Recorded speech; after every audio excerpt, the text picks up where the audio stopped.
Hello, everyone. I'm Edward Pyne, and I'm going to be talking about local access to random walks. And this is joint work with Amartya, Shankha, Biswas, and Ronitt Rubinfeld. The motivating theme of this work is the idea of big data in computation. With modern algorithms and data sets, not only can we be in the situation where the input, so for instance, the graph G that we want to do some computation on, is too large to store in memory, we can be in the situation where even the output that we want to use, suppose a maximal independent set in this graph, is also too large to store in memory. So motivated by this dual challenge, we can model problems like this with local computation algorithms, which was a model introduced by Rubinfeld et al. And this model has been applied to all sorts of problems, including but not limited to maximal independent set, packing problems, constructing low stretch graph spanners, string problems, and a huge variety of other work. So one way to think about the idea of a local computation algorithm is with the following schematic. So we have a LCA, which will always denote A. And we give this LCA access to a read-only random tape, which we always denote R, and we give it probe access to some huge input. So suppose this huge input is a graph G, and we give it the ability to ask for the neighbors of vertices, for instance. What we want A to do is we want A to provide implicit access to a huge output. So for instance, if we have some graph G here, our huge output could be a maximal independent set of G. And so we can ask A queries like, is vertex V in the maximal independent set? And A can look at its random tape, and it can look at its huge input, and it can do some computation, and then it needs to answer. And so here it says no. And after A answers, we're going to wipe A's memory. So it's not allowed to remember the queries that it has answered before. And the advantage that that gives us is we can have multiple copies of A running around simultaneously. So for instance, we have the second copy over here, answering questions like, is V prime in the maximal independent set? And this one says yes. And these answers are guaranteed to be consistent because the answers that A gives do not depend on the prior queries nor the query order. And so we have this nice property. So the prior example was a local computation algorithm for a single fixed object, like a maximal independent set. Evan, Levi, Medina, and Rosen, and Biswas, Rubinfeld, and Yodpinaneel instead consider the idea of local computation algorithms for huge random objects. So what's going on here is we're going to allow local access to a random object drawn from some distribution. The definition of such an algorithm is very similar to the standard definition of LCAs, but here we say a local access algorithm, A, is an oracle that allows query access to some object W drawn from a distribution over objects D. A is initialized with a read-only shared random string R, and it uses R to select an object W from this distribution and then to answer queries about W. And again, as in the previous case, A has its memory erased between subsequent queries. One example we can think of here is letting D be the set of random walks on a line graph. So these are random ±1 steps starting from 0. The query we're going to ask the algorithm is, give us the height of the walk at time t. So give us the height of the walk at time 5, and then it draws a walk from the distribution of random ±1 step walks, and then answers according to that object. And note here that rather than requiring A to answer exactly according to this distribution, we're going to say it can be epsilon close in L1 distance. And epsilon we can take to be 1 over poly n, so much larger than the size of the output object.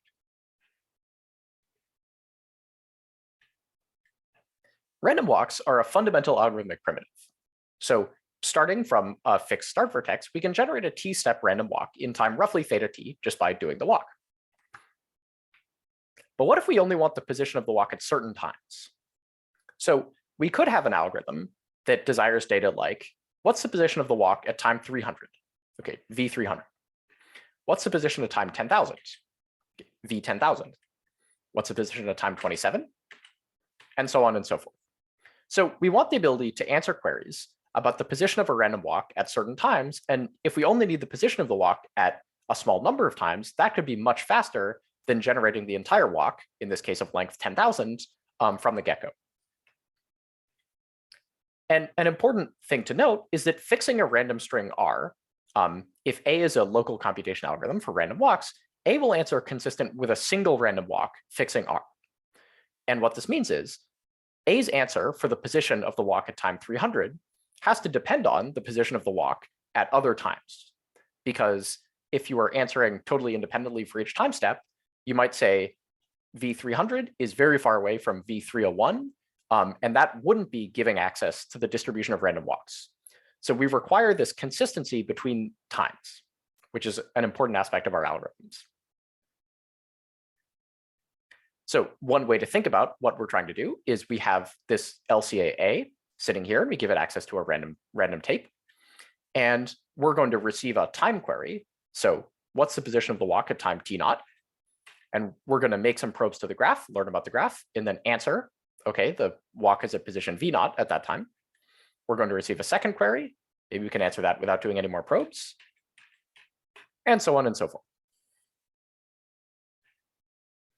So our first set of results are in terms of the expansion of a graph, which is a natural parameter to think about in the context of random walks. First, given neighbor access to a deregular undirected graph G with spectral expansion lambda, there's a local access algorithm for walks on G with per query work about 1 over 1 minus lambda times root n. And so for expanders, which have constant spectral gap, this is roughly root n work per query. Second, any algorithm that provides local access to walks on random deregular graphs requires roughly root n work per query. And since random deregular graphs are expanders with high probability, this is in some sense a matching upper and lower bound. Our upper bound is based on the observation that after a sufficient number of times, we can shatter the walk into multiple different components. So T mix is the mixing time of the graph, which is a parameter in terms of its expansion. And let's set K to be some constant times the mixing time times log n. And then for all integer multiples of K, so times 0, time K, time 2K, etc., let's set the position of the walk at that time to just be a uniformly random vertex. So pick a number from 1 through n and let that be the position at those times. So we've in some sense determined the position of the walk at these breakpoints, but we then want to determine the position of the walk at all intermediate time steps, because, for instance, we could get a query, give us a position at time t, where t is between I times k and I plus 1 times k. In order to do that, we're going to follow the following procedure. Starting from the vertex that we've determined, vik, we're going to take a random walk of length k over 2. And we're going to do the same thing from the other endpoint. So we're going to continue taking these random walks, all of length k over 2. And eventually, we're going to get a collision. There's going to be a walk of length k over 2 from both of the endpoints that have the final, that both have their endpoints the same. And all we're going to do is we're going to declare that the first such collision determines the walk between these endpoints. So for these k steps, the walk is precisely the path taken by the first of these colliding pairs. And the nice thing about this is that it has a simple analysis in terms of time and accuracy. So in order to compute the time required to answer a query, we can see that we need to generate the start and end of the walk, which just involves selecting a random vertex. And then we need to perform, due to the birthday paradox, something like root n times log n walks with high probability, all of length roughly the mixing time from each endpoint. And so in total, in order to answer one of these queries, it takes us 1 over 1 minus lambda times root n up to some polylog factors. And again, for expanders, this is roughly root n work per query. So this is the analysis of time. For the analysis of closeness, we can in some sense reorder the sequence to determine the position at 0, determine the position at k, then k over 2, then 1 through k minus 1, if we just assume we're thinking about the first block. And the reason for this is our procedure is consistent. Wherever we query in the middle of these time steps, we're always going to do the same thing of looking for the first collision, so we know we're giving consistent answers. The position of the endpoint vertices are just sampled uniformly at random, and we can show that this is close to the true distribution because they're beyond the mixing time from each other. The same thing happens when we look at the distribution of the midpoint, which is distributed according to the location of the first collision, which is also close to a uniformly random vertex, which itself is close to the true distribution. And finally, if we look at the position of the remaining determined vertices, we can see that these were sampled according to a truly random walk conditioned on having the correct endpoints. So for all of the remaining positions, we sample these exactly according to the correct distribution conditioned on V0, VK over 2, and VK. So this concludes the analysis of the upper bound. The lower bound is more complicated, but it's based on the following observation. Since the algorithm does not know the graph that it's generating walks on, it can only discover parts of this graph via probes, because recall we give it access to a uniformly random deregular graph, and so we're going to exploit the algorithm's lack of knowledge.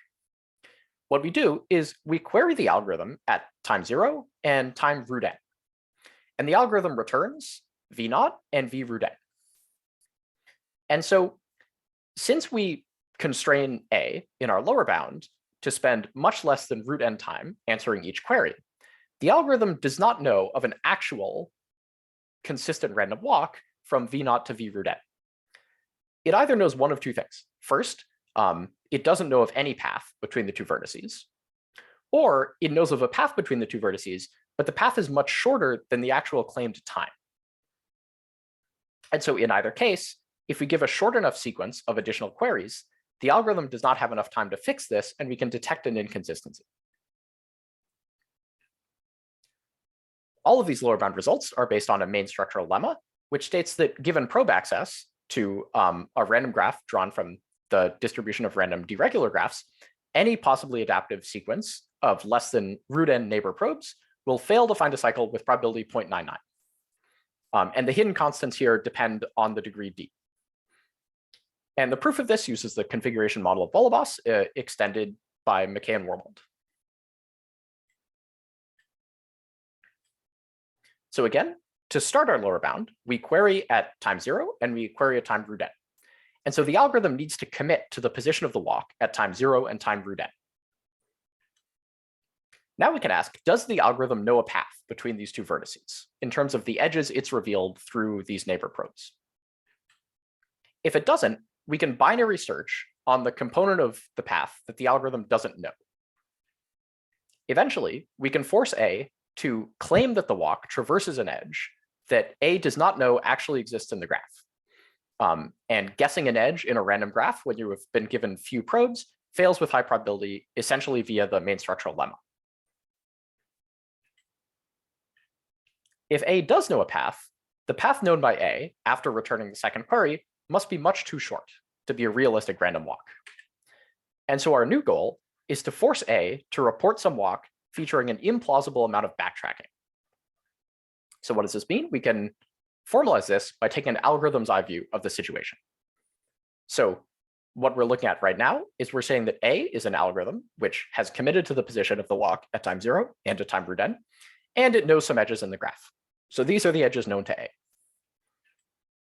What we're going to do is we're going to place a tree metric on the edges known to the algorithm. So we're going to measure the distance between vertices using only the edges that A knows right now. Our bound on the number of probes we allow the algorithm implies that the tree metric distance between these two vertices is much less than their claimed time difference. And furthermore, by the main structural lemma, A can't find cycles, and so can't find a second path from v0 to v root n. Because if you find a second path between these two vertices, you've managed to find a cycle, which we already said is impossible with high probability.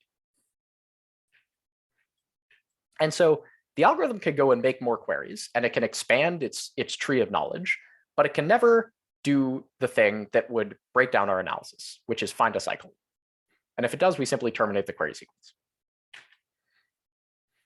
So recall that we're assuming the distance in terms of the tree metric between these two vertices is much less than their claimed time difference. What we're now going to do is we're going to query at time t over 2. So let's say the algorithm returns that vt over 2 is here. In this case, the return vertex is close, within something times log n, to the path from v0 to vt. So there's one path from v0 to vt in this tree, and we can measure the distance of vt over 2 to this path. And in this case, it's equal to 1. If vt over 2 is close, either the distance from v0 to vt over 2 in this tree metric is much less than the claimed time difference, or the same happens for the second pair, vt over 2 and vt. And so in that case, we can induct on a part of the problem that we've in some sense shrunk by a factor of 2. But that's not the only thing the algorithm can do. What it could also do is take a reasonably long walk away from this tree, away from this existing tree, and report that VT/2 is located over here. In this case, that means that VT/2 is far from this path from V0 to VT. But in that case, the algorithm has in some sense committed to excessive backtracking. Eventually, it's either going to have to guess an edge, or it's going to have to report that the walk traverses down this path, branches off, takes a long trip to VT/2, does lots of backtracking, and then continues along this path. And eventually, we'll force the algorithm to report an inconsistency based on that. In the first case, if we think of what happens if the algorithm keeps reporting close to this central path, eventually, we'll get to a point where we have VT and VT plus R, which are separated by, which have tree metric distance much less than the claimed time difference. And at the same time, their claimed time difference is not too large. It's some constant times log n. In this case, what we're going to do is we're going to query at all time steps between t and t plus r. After we've done that, the algorithm in some sense has two choices. First, it can return a walk that leaves the tree, but because it can't find cycles, that guarantees that the algorithm must have guessed an edge in this random graph, which fails with high probability. Otherwise, the walk features implausibly frequent backtracking, because in some sense, a walk that's contained in this tree has to spend most of its time going back and forth between these edges, and it doesn't visit, it has too much backtracking to be a plausible random walk, which we can detect. In the second case, if we have some reported vertex that's more than something log n steps away from this central path, we can either, again, force an algorithm to guess an edge, or commit to revisiting some vertex in the walk after something like 80 log n steps. And one can show that revisiting a vertex in a walk on a random regular graph after greater than that number of steps is highly unlikely. And in both of these cases, we use variants of the main structural lemma to establish properties of random walks on random irregular graphs, and then show that the algorithm is unable to emulate this behavior.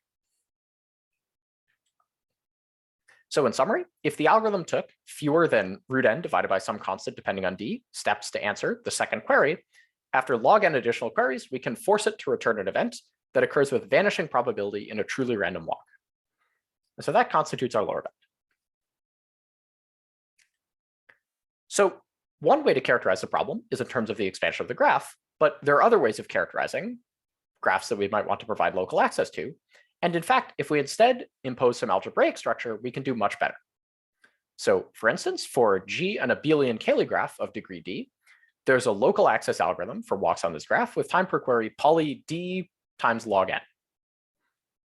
And so what this allows us to get is efficient local access to walks on some popular graphs like the cycle, the hypercube, and even order log n degree expanders.